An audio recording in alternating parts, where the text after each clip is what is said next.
a medio camino entre secta, mafia. Y si lo llamamos de otra manera, lo llamamos de otra manera, pero el objetivo de Dios, patria... Tan oscuros, son tan tenebrosos. En esta serie original de Podium Podcast conoceremos cómo el Yunque forma parte de una red internacional que amenaza a las democracias de todo el mundo. Soy Miquel Ramos y soy periodista. Escucha todos los episodios en Podium Podcast. Dios, patria, Yunque.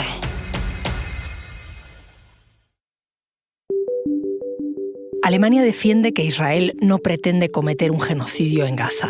Eso le está costando a Berlín críticas muy duras, especialmente por parte de un país africano, Namibia, que fue víctima de genocidio por parte de la Alemania colonial.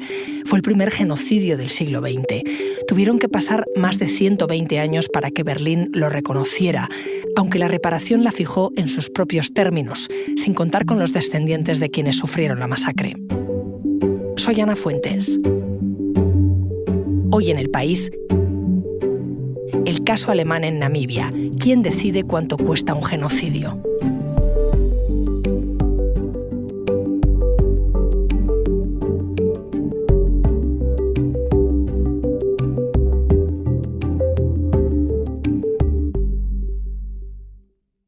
I stand before you as a representative of a country where Germany brutally carried out. Hola, Almudena. Hola, Ana. Almudena de Cabo es mi compañera colaboradora del País en Alemania. Cuéntame, ¿a quién estamos escuchando? Es la ministra de Justicia de Namibia, Yvonne Dausab, ante la Corte Internacional de Justicia en una de las muchas audiencias públicas del principal órgano judicial de la ONU que se han venido celebrando durante semanas y en las que participaron centenares de países sobre la legalidad de la ocupación israelí de los territorios palestinos. Dausab dijo que estaba ahí como representante de un país en el que Alemania cometió brutalmente el primer genocidio del siglo XX. The parallels between Namibia and Palestine are striking and painful. La ministra de Justicia de Namibia advirtió de que los paralelismos entre Namibia y Gaza son llamativos y dolorosos, y por eso su país, como decenas de países, quieren que la Corte Internacional de Justicia declare ilegal la ocupación israelí de los territorios palestinos. Paralelismos dolorosos, decía la ministra, pero ¿qué tienen que ver Gaza e Israel con Alemania y Namibia? Pues bueno, la situación en Gaza toca a Namibia de forma directa. Alemania cometió en Namibia un genocidio que el gobierno de Alemania reconoció en 2021, casi 120 años después, en un mismo acto oficial en el que anunció que pedirían perdón, admitió el hecho y anunció un pago de una indemnización de 1.100 millones de euros a dividir en proyectos de cooperación al desarrollo durante 30 años. O sea que Alemania reconoció un genocidio, pidió perdón por él e informó de la indemnización, todo en un mismo acto. Bueno, no exactamente. Si bien fue la primera vez que Alemania reconoció oficialmente el genocidio, no fue la primera vez que usaba esa palabra. En 2012, el entonces ministro de Exteriores, Frank-Walter Steinmeier, ya hizo una petición al Parlamento alemán para que se reconociera como un crimen de guerra y genocidio lo ocurrido en Namibia entre 1904 y 1908. Esa petición fue la base de las conversaciones que Alemania y Namibia iniciaron en 2015. Desde entonces ya se usaba esa palabra de manera habitual en el gobierno alemán.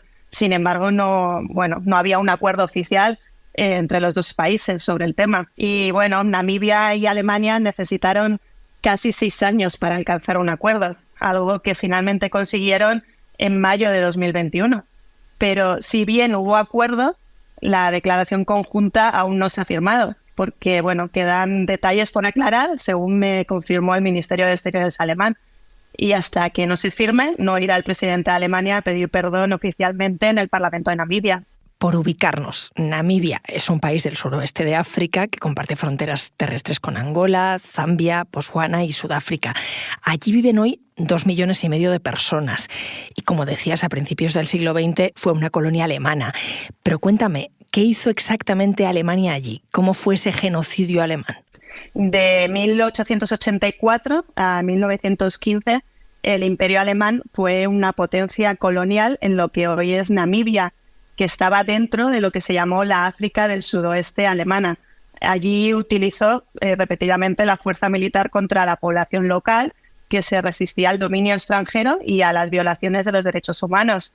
La sublevación de los Herero, que era una etnia de pastores de ganado, comenzó en enero de 1904, después de que los colonos alemanes compraran zonas cada vez más extensas del país y expulsaran a la población indígena. Meses después, el comandante en jefe, Lothar von Trotha, tomó el control de las tropas alemanas y anunció la aniquilación completa de los Herero en octubre de 1904 y posteriormente de los Nama, que eran otra etnia dedicada también a la ganadería nómada, en abril de 1905. Todo será fusilado y punto, escribió el comandante en jefe en su diario. Pero no solo fusiló a todo aquel que se puso en su camino, sino que también vigiló los escasos puntos de agua, por lo que decenas de miles de personas murieron de sed. Además, Ana, hay que tener en cuenta también que se construyeron campos de concentración para los Herero y Nama capturados. Estaba pensando en esa frase tremenda, ¿no? Todo será fusilado y punto, del comandante en jefe alemán. Sí, la verdad que es increíble leer lo que escribió en su diario, es, horrible. My name is Sima Leipert from Namibia and my great-grandmother survived Shark Estamos Island escuchando ahora a Sima Leipert, activista de la Asociación de Líderes Tradicionales Nama. Con ella contactó mi compañera Elsa Cabria y le contaba que su tatarabuela sobrevivió al campo de exterminio de Shark Island, que está considerado el primer campo de concentración del siglo XX en Namibia. Le decía además que más del 50% de la etnia Nama y el 80% de los Herero fueron exterminados durante ese genocidio alemán que me contabas, Almudena. ¿Cuánta gente mató el ejército allí? Pues los historiadores calculan que de los 80.000 Herero que vivían entonces allí, se estima que el ejército alemán mató unos 65.000. Y de los 20.000 de la etnia Nama, los historiadores calculan que fueron asesinados unos 10.000 por lo menos. Esto quiere decir que en total entre las dos etnias fueron asesinadas 80.000 personas. ¿Y luego qué pasó? Pues que estalló la Primera Guerra Mundial en 1914 y cuando terminó en 1919, Alemania perdió su imperio colonial de ultramar en la firma del Tratado de Versalles. Además, en ese tratado se acusó a Alemania de haber fracasado en el campo de la civilización colonial, algo que indignó mucho a Alemania. Y me contaba Tom Menger, un historiador alemán experto en este genocidio, que es profesor de la Universidad Ludwig Maximilians de Múnich, que posteriormente Alemania intentó pintar una imagen positiva de su historia colonial para evitar así cualquier tipo de reclamación. Porque ¿cuántas colonias tuvo Alemania? El imperio colonial alemán tuvo un total de 8 territorios divididos entre África, Asia Oriental y Oceanía. En África, junto con la actual Namibia, tuvo Camerún, Nueva Guinea, Togo, también lo que hoy es Tanzania, Burundi y Ruanda, que llamó África Oriental Alemana. Y fuera de África tuvo las Islas Marshall, una parte de la actual China, las Islas Carolinas, Palaos e Islas Marianas y Samoa. Ahora me sigues contando, Almudena. Enseguida volvemos. Porque escuchas Hoy en el País y siempre tienes ganas de más, recuerda que los sábados y los domingos tienes nuevos episodios gracias a la colaboración de Podimo y El País Audio.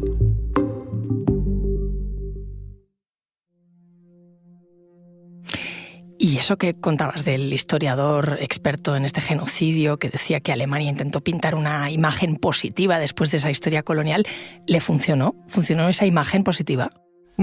Hay que tener en cuenta que estamos hablando de un periodo entre guerras. Alemania había perdido todo en el Tratado de Versalles. Los alemanes se sintieron humillados por el acuerdo y la crisis económica que vivió el país en la época de la República de Weimar dio además alas al nacionalismo alemán. Se alimentó la esperanza de poder recuperarlas en Alemania. En los cajones en los cajones de numerosas organizaciones se preparaban elaborados planes para una nueva toma de estos territorios perdidos en la Primera Guerra Mundial. Como me explicó el historiador Tom Menger, esta imagen duró mucho tiempo, hasta la Segunda Guerra Mundial, de hecho, y se centraron tanto en la Segunda Guerra Mundial y más tarde en el Holocausto, en el que murieron más de 6 millones de personas, principalmente judías, que en realidad no había espacio para otras cosas, como el pasado colonial en general, que despertó poco interés porque les pillaba como muy lejos. El pasado colonizador de Alemania quedó suprimido en gran medida de la memoria nacional. Es decir, que Alemania, como país, borra ese pasado colonial de la memoria. Pero ¿qué pasa con la sociedad? ¿Le remueve a la gente ese pasado? No, creo que ni eran conscientes de ese pasado. Se ocuparon tanto de lo vivido bajo el mandato de Adolf Hitler y del Holocausto que metieron en un cajón todo lo ocurrido en ultramar. En 1985, un informe de la ONU clasificó como genocidio las masacres de los Nama y Herero, entre otros acontecimientos históricos, pero apenas esto tuvo eco en la sociedad alemana. Hay que tener en cuenta además que hasta 1989 no cayó el muro de Berlín y después Alemania tuvo que trabajar para reunificar el país. Namibia quedaba muy lejos para los alemanes, Ana. Y mientras tanto en Namibia, ¿qué pasaba? Pues mientras tanto en Namibia estaban a las órdenes de Sudáfrica y Namibia no consiguió su independencia hasta 1990. Es decir, que Namibia también sufrió el apartheid, la segregación a todos los niveles de negros y blancos bajo las condiciones de los blancos. Calls to address the crime started after Namibian independence in 1990. De eso justamente nos hablaba Sima Luiper, de esa independencia en el año 90, porque justo después fue cuando los descendientes de los Herero y los Nama empezaron a hacer llamamientos para que se abordaran esos crímenes. ¿Cuándo empieza Alemania a reaccionar, a decir ya no podemos darle más la espalda a nuestro pasado colonial? Pues esto ocurre a principios del año 2000, que es cuando todo empieza a cambiar un poco. El pasado colonizador alemán empieza a aparecer en los medios de comunicación después de que más de 200 hereros presentaran reclamaciones tanto contra Alemania como contra empresas alemanas para que les pagaran indemnizaciones por lo ocurrido, algo a lo que el gobierno alemán siempre se negó. Pero como explica Tom Menga, el tema ganó relevancia a partir de 2004. ¿Y por qué 2004? ¿Qué pasó ese año? Fue la primera vez que un miembro del gobierno alemán participó en los actos conmemorativos de las víctimas de los crímenes cometidos por la antigua potencia colonial alemana en Namibia. La entonces ministra de Desarrollo alemana, Heidemarie Wieczorek-Zoll, aprovechó la ocasión para pedir perdón por el genocidio cometido por los soldados alemanes. Era la primera vez que un miembro de un gobierno alemán se disculpaba oficialmente, Ana. Sin embargo, la ministra no habló de indemnizaciones por lo ocurrido, sino que solo se refirió a la ayuda en materia de cooperación que ya recibía el país de las arcas alemanas. En 2006, además, la Asamblea Nacional de Namibia, que es la Cámara Baja del Parlamento de Namibia, pidió a su gobierno que presionara a Alemania para que reconociera el genocidio de los Herero y los Nama.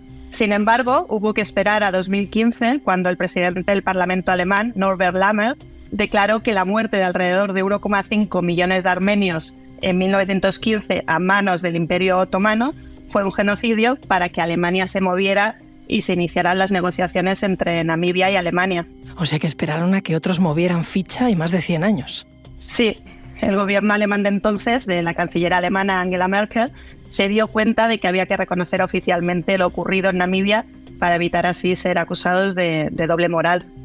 Además, hay que tener en cuenta que ese año se juntaron dos acontecimientos que dieron forma al inicio de las negociaciones. En primer lugar, una delegación encabezada por el líder tradicional de los Herero, Bekui Rukoro, viajó para entregar al presidente de Alemania una petición de compensaciones y reparaciones. Y por otro lado, cuando el entonces presidente del Parlamento alemán, Norbert Lammert, criticó el genocidio otomano contra los armenios, también calificó de genocidio los crímenes del Imperio alemán en Namibia en un periódico, seguido unas semanas más tarde por el propio ministro de Exteriores alemán. Esto hizo que el debate sobre el reconocimiento del genocidio se hiciera cada vez más patente en la opinión pública alemana. Este debate es además, Ana, lo que empuja al gobierno alemán a iniciar las negociaciones con Namibia a finales de 2015 para asumir los crímenes alemanes cometidos durante la época colonial alemana. ¿Y eso fue fácil o no? No fue tan fácil. Porque ¿qué pedía Namibia? ¿Qué decía Alemania? Cuéntame cómo fueron esas negociaciones. Bueno, Ana, pues hubo 9 rondas de negociaciones a lo largo de casi 6 años. Namibia pedía el reconocimiento oficial del genocidio y el consiguiente pago de indemnizaciones. Pero si bien Alemania estaba dispuesta a reconocer el genocidio, el problema era cómo hacerlo. No debía mencionarse en ningún momento ningún término jurídico que pudiera derivar en reclamaciones de reparación ante un tribunal. El gobierno alemán había aceptado dar una disculpa incondicional al gobierno de Namibia, a su pueblo y a las comunidades afectadas, pero no quería utilizar el término reparaciones, porque además los expertos jurídicos alemanes lo consideraban como un término muy problemático. ¿Pero muy problemático por qué? Pues para evitar posibles reclamaciones futuras individuales en los tribunales. Hay que tener en cuenta que el delito de genocidio no se incluyó en el Código Penal alemán hasta 2002 y todo lo acontecido anterior a esa fecha no se considera delito en virtud del derecho alemán. Alemania quería dejar claro que, según su legislación, no tenía responsabilidad legal alguna con lo ocurrido en Namibia a principios del siglo XX y que lo que hacía ahora era un gesto de buena voluntad, que significa que en realidad no es responsable. ¿Y qué decían los familiares, los descendientes de los Herero, de los Nama, que fueron masacrados? Pues bueno, principalmente se quejaban de que no fueron incluidos en las negociaciones. Si bien el gobierno de Namibia creó órganos consultivos abiertos a todos los descendientes de las víctimas, la realidad es que los representantes fueron seleccionados por el gobierno. Esto es lo que llevó además en 2017 a que representantes de los Herero y Nama presentaran una demanda en un tribunal en Nueva York contra el gobierno alemán para recibir algún tipo de reparación, aunque 2 años después el tribunal la desestimó. Esto sirvió para impulsar la negociación entre los dos países. Germany refused negotiations until the descendants filed a lawsuit in New York against Germany. Escucha lo que decía Sima Luipert, la activista Nama. Decía que esta demanda forzó a ambos gobiernos, al de Namibia y al de Alemania, a comenzar negociaciones estrictamente bilaterales, sin los familiares, y que los descendientes rechazaron esas negociaciones. Entonces, ¿para qué sirvió? Sirvió para reactivar de nuevo las negociaciones que se habían quedado un poco estancadas. Alemania quería alcanzar un acuerdo para cerrar este oscuro capítulo de su historia. Por ejemplo, en 2020 ofreció 10 millones de euros al gobierno de Namibia para lo que consideró sanar las heridas. Pero Namibia vio esto como un insulto de reparación y rechazó el término sanar las heridas por insuficiente. O sea que fue una negociación muy complicada en la que se pelean muchos términos, en la que hay muchos agravios. Y me decías al comienzo del episodio que los dos países alcanzaron un acuerdo en 2021, ¿no? ¿Qué acordaron exactamente? El acuerdo se alcanzó en 2021, como decía Sana, y en una declaración histórica del ministro de Exteriores Heiko Maas anunció que Alemania pediría perdón, calificó lo ocurrido según la perspectiva actual como genocidio y un pago de una indemnización de 1.100 millones de euros a repetir a lo largo de 30 años. Es decir, que al final la cifra que se pone por el genocidio son poco más de 1.000 millones en forma de ayuda al desarrollo. Sí, Alemania es quien fijó la cantidad que se pagará a lo largo de esos 30 años y cómo se harían los pagos dentro de un programa de ayuda al desarrollo con ayuda del gobierno de Namibia. De hecho, esa cantidad hay que tener en cuenta, Ana, que es similar a la que ha dado Alemania al país africano en los últimos 30 años como ayuda al desarrollo. Lo que pasa es que ahora este pago se sumaría a esas ayudas que ya han ido percibiendo en los últimos años. Como me comentaba el historiador Tom Menga, es complicado fijar un precio de un genocidio. ¿Cómo se fija un precio, no? Y los Herero y Nama ven esta cantidad como un insulto.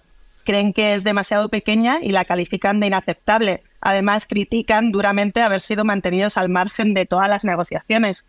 Pero más allá del dinero, Ana, creo que la clave del acuerdo es la formulación a la hora de reconocer el genocidio, como dice Heiko Maas, en base a la perspectiva actual, ya que así se evitan reclamaciones futuras de posibles reparaciones ante los tribunales. Como me decía Tom Menga, una cuestión importante es la ausencia de ese reconocimiento de genocidio en virtud del derecho internacional, para así de esta manera evitar reparaciones legales futuras. ¿Qué significaría, en sentido estricto, una reparación legal? ¿En qué se sustenta? Bueno, una reparación legal, en sentido estricto, significaría que cualquier afectado podría acudir a un tribunal a reclamar a Alemania un resarcimiento económico por lo sucedido entonces.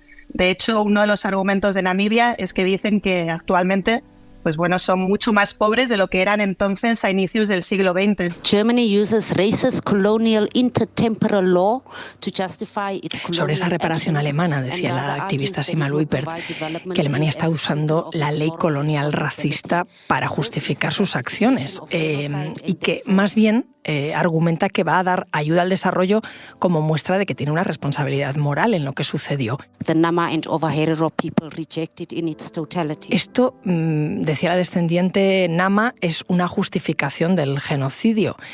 Entonces, los familiares lo rechazan por completo. En esta situación, Almudena, ¿se puede renegociar una indemnización? No.